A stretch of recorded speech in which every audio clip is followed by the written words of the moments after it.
Good morning, everybody. Today is April 17, 2013. It's about 8:30 in the morning, and I'm up. And I got to get to writing this book. And all kinds of things trying to get in the way of this book. All kinds of distractions is keeping me from putting that book, like this ball, in the cup. That's the whole idea, people. My job is to put that book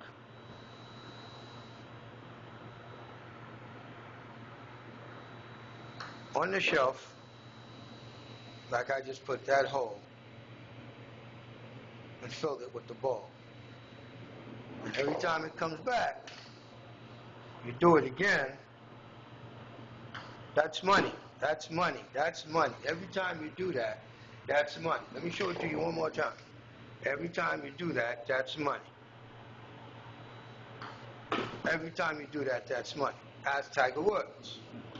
He does it almost better than anybody else that's on the circuit today, on the average. One of the top players in the world. There's Phil Nicholson. Okay? And there's a lot of other guys. And I'm just one guy who almost died yesterday because I was almost impaled by this. I'm sitting in a chair, and the chair breaks. And I catch myself. And look at what I found. That if I'd allowed myself to go, I would have been impaled by this.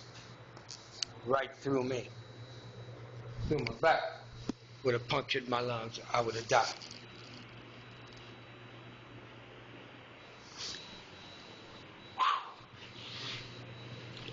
And then I heard about the stuff in Boston. I'm not even buying the paper. I'm not watching it because it's not my fight. It's not my fight. Because nobody else has got any compassion for me and what happened to me. I spent 3 years in homelessness. That one little incident was one little thing that happened instantly, and everybody's up in arms. Billions of dollars are getting spent on security, blah, blah, blah, and nobody knows who did it.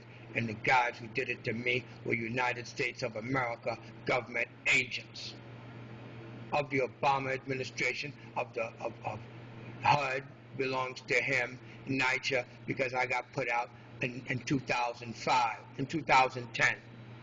I was evicted in 2010. I got a response back from the Justice Department after I was evicted from a letter I sent to the president. Nobody gave a shit about me. I'm a veteran. I've been homeless 3 years. I goes over to a vendor, Volunteers of America. I spent 30 days there because I complain about abuse, verbal abuse, mental freaking torture, baiting me with benefits, negative encouragement, and all this crap by Charmaine McPherson. I complain. I get locked up on the freaking psycho ward. And then I get put out. They go in my locker. They take the petition that had a half a dozen names on it of complaining vets. And they've been bullshitting me for 6 months that if I come back to the freaking VA, I'm going to get either arrested for harassing people or because I'm a mental patient in mental crisis and I have no psychiatric emergency. I'm complaining for my rights. But the way they frustrate you, the way they needle you, the way they dismiss you, the way they do everything to prompt you into having a confrontational relationship that'll be loud by voice, make you curse them out and all that crap, in order for them to say, you're deranged, get them out. That's prejudice and racism, the way you do that over there at the Bronx VA. And you're an expert at it, Jim, public affairs officer. You're an expert. Don't use any profanity. I don't have to use any profanity, my friend. I'm just saying, you guys ain't willing to give my benefits. I'm going to take you to court and bust you behind. Dwayne Evans of Volunteers of America. You think I go into tirades. I'm a performer. And I'm pretty good at having the worst political accountability reality TV show on the internet in Queens County, New York. That's right. I'm that guy. So your thing of tirades, I didn't have no tirade. Let's go back to when the crime was committed. That was on that Friday when the police was sick on me, and then I was sent to the hospital to be locked up, and that began a whole new chain of events. I didn't do anything to you guys. You guys retaliated against me. You guys have a history. There's a big history of all of this stuff about what people do to the homeless. Got a little girlfriend now. Told you all about the Medusa. Got played for a fucking fool. And now she want to act like she my friend so that because she don't want me to fuck her over because of how she fucked me over. And then now she got some cock-blocking nigga, you know, hanging out with her so that, you know, I don't grab up on that ass no more so she can go to her man, back to her man, but it's going like, you know, let me down easy, spend some time with me. I ain't fucking lonely. I don't need you, baby. I don't need you. I just want to be left alone. I ain't trying to fuck over you, fuck your job up and no shit like that. For what?